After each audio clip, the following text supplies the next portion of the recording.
Sports ഫ്ലക്സിന്റെ ഇന്നത്തെ team എന്ന് പറയുകയാണെങ്കിൽ ഇന്ന് നമ്മൾ രണ്ട് ടീം ഇടുന്നുണ്ട്. നമ്മൾ ഹെഡ് ടു ഹെഡ് മാച്ചിന് പ്രിഫർ ചെയ്തുകൊണ്ടുള്ളതാണ് ടീം ഇടുന്നത്. അപ്പൊ ഞാൻ ഇന്ന് രണ്ട് ടീം ഇടുന്നുണ്ട്, ഡൽഹിക്ക് ഫേവറബിൾ ആയിട്ടും കൊൽക്കത്തയ്ക്ക് ഫേവറബിൾ ആയിട്ടും.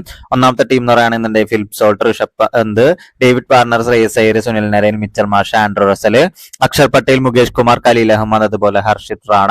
ഇത് ഡൽഹിക്ക് കുറച്ചുകൂടി ഫേവറബിൾ ആയിട്ടുള്ള ടീമാണ്. ഞാൻ ഹെഡ് ടു ഹെഡ് മാച്ചസിനാണ് പ്രിഫർ ചെയ്യുന്നത്. അപ്പോൾ ഒന്ന് രണ്ട് പ്ലേയേഴ്സ് ഫ്ലോപ്പ് ആയാലും നമുക്ക് കയറി പോരാൻ പറ്റും. ഇനി കൊൽക്കത്തയ്ക്ക് ഫേവറബിൾ ആയിട്ടുള്ള ടീം എന്ന് പറയുകയാണെങ്കിൽ Rishabh Pant, David Warner, Venkatesh Iyer, Rinku Singh, Sunil Narine, Mitchell Marsh, Andrew Russell, Starc, Mukesh Kumar, Khaleel Ahmed, Harshit Rana. ഇത് ഞാൻ വീണ്ടും പറയാണ്, ഹെഡ് ടു ഹെഡ് ആണ്. അപ്പൊ നമ്മുടെ ക്യാപ്റ്റനും വൈസ് ക്യാപ്റ്റനും ഫ്ലോപ്പ് ആയാലും നമുക്ക് കയറി പോരാൻ പറ്റും. ഇന്നലെയൊക്കെ നമുക്ക് പ്രൈസ് അടിച്ചിരുന്നു, അതിന്റെയൊക്കെ കൃത്യമായിട്ടുള്ള സ്റ്റാറ്റസ് ആയിട്ട് ഞാൻ ഇട്ടിട്ടുണ്ട് നമ്മുടെ തെളിവുകൾ. ഇനി ടോസിന് ശേഷം അപ്ഡേറ്റ് ആയിട്ടുള്ള ടീമും നമ്മൾ 7 മണിക്ക് ശേഷം നമ്മുടെ ചാനലിൽ സ്റ്റോറി ആയിട്ട് ഇടുന്നതായിരിക്കും. അപ്പൊ നമ്മുടെ ചാനലൊന്ന് ഫോളോ ചെയ്യുക. കൃത്യമായിട്ടുള്ള അപ്ഡേറ്റ് ഒക്കെ നമ്മുടെ സ്റ്റോറിയിൽ ഉണ്ടാവും. അപ്പൊ ചാനലൊന്ന് ഫോളോ ചെയ്യുക കേട്ടോ.